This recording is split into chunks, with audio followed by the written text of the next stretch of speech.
We must decolonize our minds. You don't need Macron. You don't need any president to tell us in Africa how we can make our own peace.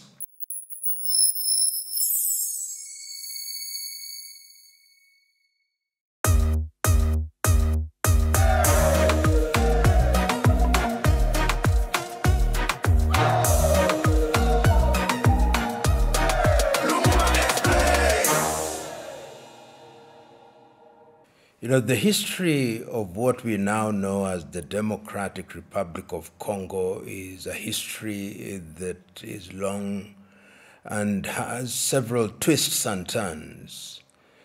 And it is important to contextualize that history so that we are able to understand and appreciate what is happening now. The Congo Free State, as we know it today, was established by King Leopold of the Belgians. That is not to say that there were no African populations with over 450 nationalities. And we will also remember that it's the same King Leopold of the Belgians who was the first behind the Berlin Conference in 1884 and 1885, during which the current boundaries that we know of African states were established. But during that same period that Leopold was establishing the Congo Free State, the Germans under Bismarck in 1880 had also established a presence in what is present-day Tanzania, but was then Tanganyika, and in what was then Rwanda-Urundi, which we now know separately as Rwanda and Burundi.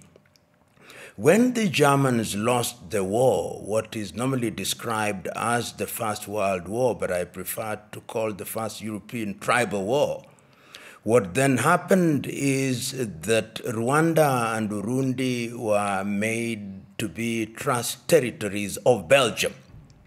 So the original sin in terms of the conflict that we see in DRC today was planted in those days, planted by King Leopold of the Belgians, reinforced in Berlin in 1884 and 1885. And there is a beautiful book that has been written by the Nigeria called Dekeye Adebajo in 2010, which is titled The Curse of Berlin, Africa After the Cold War. And it is important to have that history for us to appreciate what is now known as the conflict that is pitting Congo. Some say that the Rwandese are involved because the people that are fighting as M23 are of Tutsi stock, but they are Congolese. They come from around Kivu. The fact that a boundary was drawn by the colonialists and put them in a country that is now known as DRC, at one time was known as Zaire or Congo-Kinshasa, does not make them Rwandese. So the M23 was formed deliberately because the people who are then christened as the Banyamulenge thought that they were being discriminated against. They thought that the Congolese administration in Kinshasa was telling them to go to Rwanda, which is not their country. And this is something that has been debated over time. In 1996, when the country was still known as Zaire, the former president of Tanzania, the late Julius Kambarage Nyerere, in 1996, when delivering a speech in New York under the Peace Academy, said that we must be very clear that the Banyamulenge are not Rwandese. The Banyamulenge or the Tutsi who are to be found or who are found in Kivu are Congolese. Because the colonialist border put them in DRC, Congo, and some in Tutsi, does not make them Rwandese. So the M23 was created deliberately for the purpose of protecting the interests of the Tutsis who are Congolese citizens. However, it must be understood that there have been accusations and counter-accusations, with the administration in Kinshasa saying that the Rwanda administration is aiding the M23. Rwanda, on her part, has said that because the war spills over into Rwanda occasionally, they are always on a defensive and sometimes in an offensive mode. And you will remember that when Felix Tshisekedi took over power, there was a time indeed when he visited Kigali and gave the Rwandese the right to move into the territory of Congo to deal with other rebel groups which were a threat to Rwanda, in the same way that he also did to the Ugandans. The fallout now is that diplomatically there is now a problem between Rwanda and the Democratic Republic of Congo, and the accusations are that the Rwandese administration is using M23 to destabilize DRC and also to take resources. But I believe that if we are to look at the issue in an objective manner, this is not the time to apportion blame. This is the time to ask ourselves, how can we stabilize that area? And that will require, among other things, that all the combatants are called to a round table. The argument, for example, that comes from the Kinshasa administration that they cannot have a face-to-face meeting with M23 is without merit, because it is the M23 who are on the ground, and they are an organized force with a clear chain of command. Even if it is true that the Rwanda government has given them logistical support, that does not take away the fact that they are organized and that they say they are Congolese. And we will remember that numerous attempts have been made to stabilize DRC. Numerous attempts when it was still called Zaire, numerous attempts when it changed its name to the Democratic Republic of Congo, and there have been peace initiatives, the most prominent of which has been the peace initiative by President João Lourenço of Angola, which appears to have faltered. There was also the Nairobi peace initiative, and we will remember that at one time all the East African countries did sanction an African force to go and help the Congolese administration, and they expelled the East African force and invited SADC. It must be remembered that DRC is a member of 2 regional organizations, perhaps even 3. But the most prominent are that they are members of the East African community and members of SADC. And as we speak now in the year 2025, it is the SADC forces that are prominent in that area. Internationally, we also have the UN, MONUSCO, which has been there for a very long time. And this is not the first time that M23 have actually invaded Goma and occupied Goma. There was a time when they did, but the things have escalated in a manner that was unprecedented, with the consequence that the Kinshasa administration severed diplomatic ties and asked that the Rwandese ambassador winds up their diplomatic activities within 48 hours.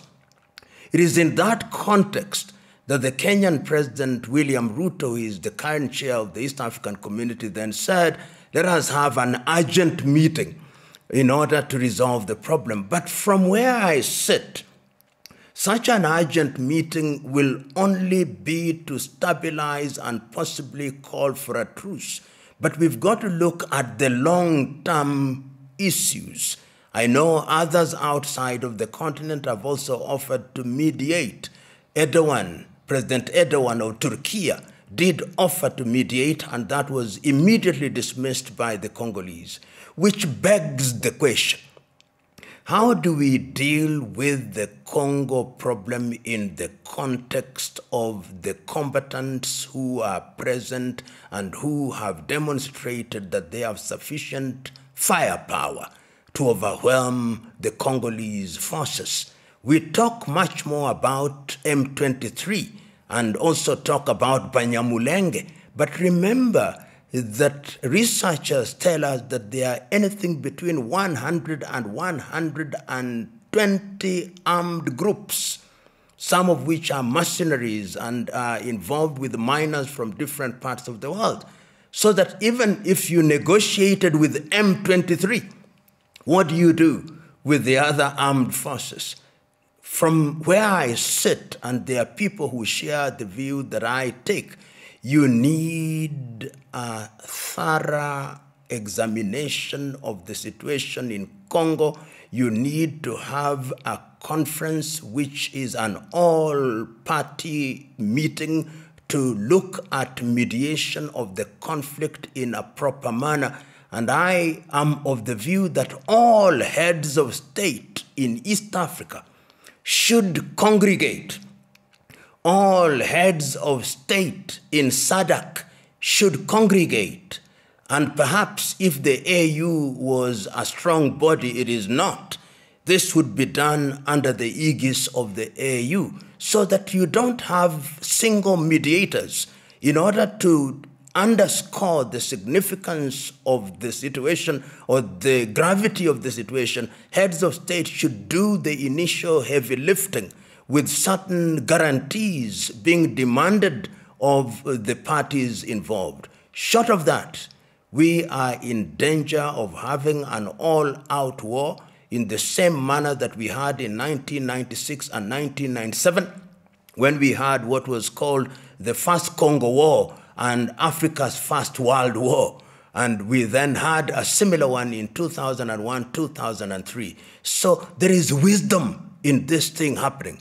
I hope that on the 29th day of January 2025, the initial meeting between President Tshisekedi and President Kagame, and in the presence of other heads of state, will break the ice, because breaking the ice will then ensure that we have a path towards which lasting peace can be realized and certain accommodations being made. Finally, it is important to point out that it is unwise for African leaders to use colonially created and inherited boundaries as a basis for shutting out populations. One of the reasons why in 1963 in Addis Ababa, Ethiopia, and in 1964 in Cairo, Egypt, it was agreed to retain the boundaries was not because we wanted to use them as paddocks to discriminate, but because it was thought that trying to recreate them would cause chaos. It was also understood that they'll only be useful for purposes of administration. It cannot be right that we are talking about African unity, we are talking about free movement of persons, and then we begin to say that some are Congolese, some are Rwandese, some are Burundians. I hope and pray that those who for the time being are in positions of leadership in the DRC will recognize and see the big picture and negotiate. The stance that they have taken that they are not going to negotiate with M23 is, in my view, self-defeating. You know, I understand President Ruto is the current chair of the East African Community Summit, having taken over from President Salva Mayardit Kir of South Sudan. So in that context, I understand that he is reacting properly and saying, these are member states, let's have an urgent meeting. But it beggars belief that you are calling the president of a former colonizer and a neo-colonizer to tell you how to run African affairs. But all these are out of what I call colonial hangover. African politicians still hold the view that they must be second-guessed and supported by presidents of former colonizers. We must decolonize our minds. You don't need Macron. You don't need any president to tell us in Africa how we can make our own peace. This is why they look down upon us, that even the things we can do, we still behave as if we are school boys and school girls, and they've got to tell us what to do. I hope that when the meeting of the East African Community Heads of State is convened, heads of state will say, no, we don't want France, no, we don't want all these fellows. They could be friends of goodwill, but the territory must be defined. What we are doing for Africans, let Africans do. Nyerere was so clear in these things that lasting peace can only be achieved if it is midwifed by Africans who are guarantors. And if we want any international presence in the meeting, it should be through the institution of the United Nations in which we are members, not some foreign power. And Macron has demonstrated not once, not twice, that he has great contempt for Africa, and we should shut him out. You know, there are many suspicions as to who is the guarantor and who is the person behind M23. There are suggestion and speculation that M23, of course, as we know, this is in the public domain, that the Rwanda is behind them. There are those who even argue that even France is behind them. There are those who even argue that the United States is supporting them. Those arguments are there. But even if that were true, I believe that it is African countries who should, in the first instance, examine what is on the ground. And if indeed the French are involved in some way or other, then it is our duty to ensure that those umbilical cords are cut. But ultimately, one of the things that must be done, even as we blame others, is not to deal with the symptoms, but to deal with the root cause. I know there are many individuals, one of whom has written over 20 books. And in those 20 books, what he does is to make all manner of accusations against Rwanda and against M23. And that individual has indeed been one of the fellows that is cited as the authorities in that area.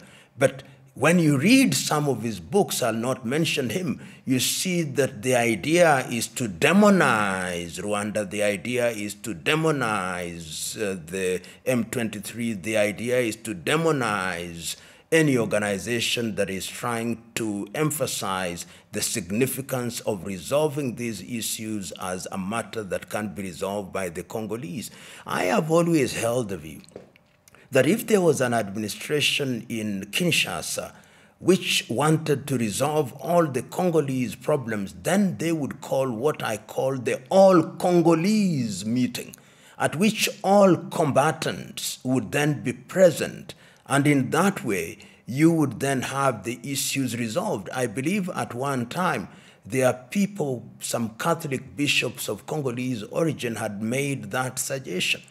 And there are important Congolese leaders who have also wanted to have these things resolved. I believe Fayulu, may have his biases. I believe Dr. Mukwege is one of the fellows who have spoken about these. They may have their own biases, but this is the time.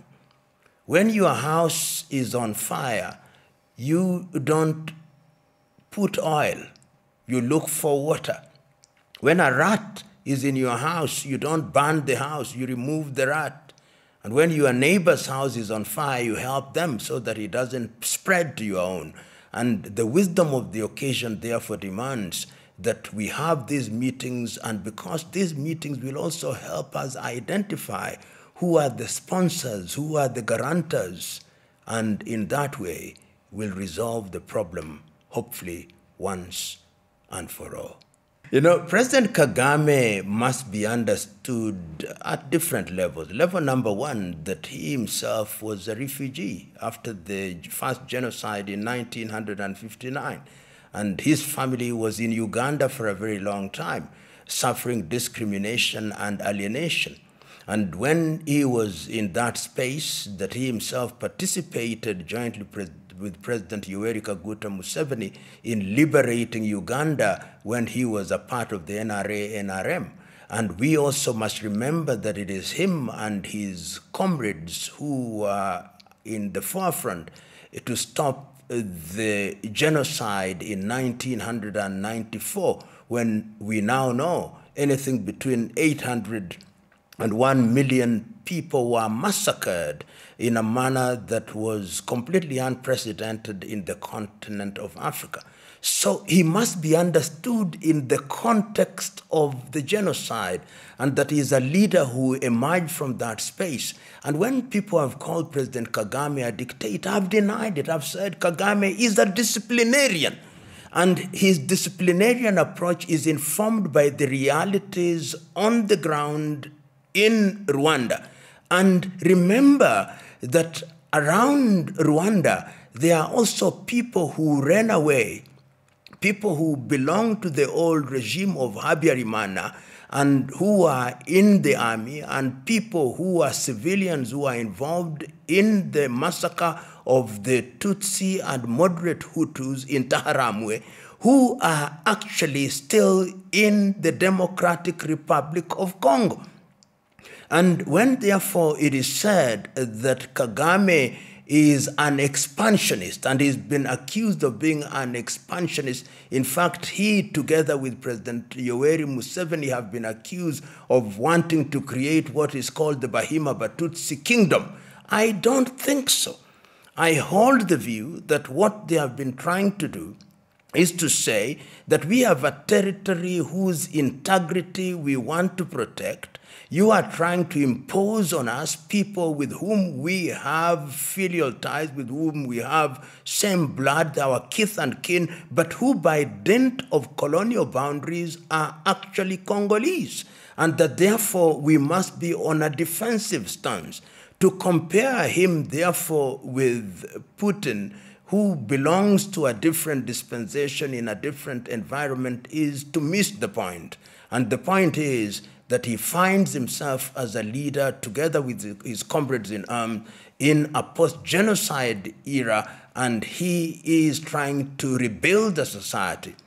And that process of rebuilding a society requires that one is eternally vigilant, because the perpetrators of the genocide, most of them are still alive and well, and one may dare say, may even have genocidal ideas, and therefore one cannot lower one's guard. Therefore, in the same manner that Putin is saying that people of Russian stock, wherever they are, we have a duty to protect them, Kagame is also saying, as according to these commentators, that anybody who is of Tutsi stock, wherever they are, we are going to protect them. And I think that that argument looks very logical. But its logic dies when you come to grip with the reality that in the case of Rwanda, the people who are of Rwandese or Tutsi stock in the Democratic Republic of Congo are actually Congolese. And in the case of Russia, we must also remember that what is today Ukraine or Russia were part of the Soviet Union. So sometimes that comparison is not without merit. Is not without merit, particularly when you look at the history and the circumstances. But I believe that the underlying philosophical reasons or practical or social reason that informs the manner in which they conduct themselves is a little nuanced. But there is a sense in which, when historians write, it will be right to say that certain boxes are ticked for both President Putin and for President Kagame in protecting their very own. You know, in the eastern part of the Democratic Republic of Congo, Goma is the biggest city. And remember, that is a mining area. That is a mining area, and the mines that are to be found in eastern Congo, whether it's uranium, whether it's cobalt, whether it's rare earth, whether it's gold, The biggest airfield, official airfield, is to be found in Goma. It is also the city that connects you with the rest of East Africa, whether you are talking Uganda, Kenya, Tanzania, and the rest of the African hinterland, if you may. So it is significant in that regard because of absence of good infrastructure in DRC. Congo is a country that has very few roads, very few railways, if any. So when you move from Kinshasa or Kisangani or Bukavu, the place that you come to is Goma. So Goma is really important for Eastern Congo, which is the home of mines, and which, when DRC stabilizes, that is actually the fountain of their riches. When you take Goma, you hit the very heart of Eastern Congo. You know, one can never say never, and that is why some of us are saying, before that happens, it must be stopped. You know, when you see the M23 taking Goma, they are actually saying, we can march on to Kinshasa. And it has happened before during the Kabila administration. And it is also possible that the administration in Kinshasa will not stand by and watch them march on. They would invite their own friends as they did before. And if they did so, you would once again have different countries involved, both from within Eastern Africa or Southern Africa or Central Africa. And nobody wants that, because when that happens, there'll also be other countries who actually love it when Congo is at war and in a state of confusion. And there are countries which are former colonizers whose subterranean hands are ever present, because an unstable Congo and an unstable Africa is a good hunting ground. So we pray and hope, and beyond prayer and hope, the political leaders must make every effort to ensure that that does not happen. The decision, in my view, to sever diplomatic ties with Rwanda that was made, in my view, very hurriedly, ought to be reversed. You must retain some kind of engagement. Even in the most difficult times, you must have détente, where you have their capacity and the ability and desire to negotiate and to engage, so that you keep on talking. Because when you stop talking, that is when chaos begins. So I am of the view that every effort must be made, and there should be shuttle diplomacy to ensure that we don't have another Congo war. You know, sometimes when I listen to the UN officials talking to the media, and they say our mandate was to keep peace, how do you keep that which is not there? There's no peace in the first place. And they ordinarily say, we could not do certain things. We could not stop the combatants because our mandate is only to keep peace. So they go into the arena, and this is not meant to be a disrespect to the Boy Scouts and the Girl Guides, but they go into a war situation as if they are Boy Scouts and Girl Guides, and that they are going to hand over confetti to the combatants. No, these are guns. These are live guns. These are people with heavy artillery.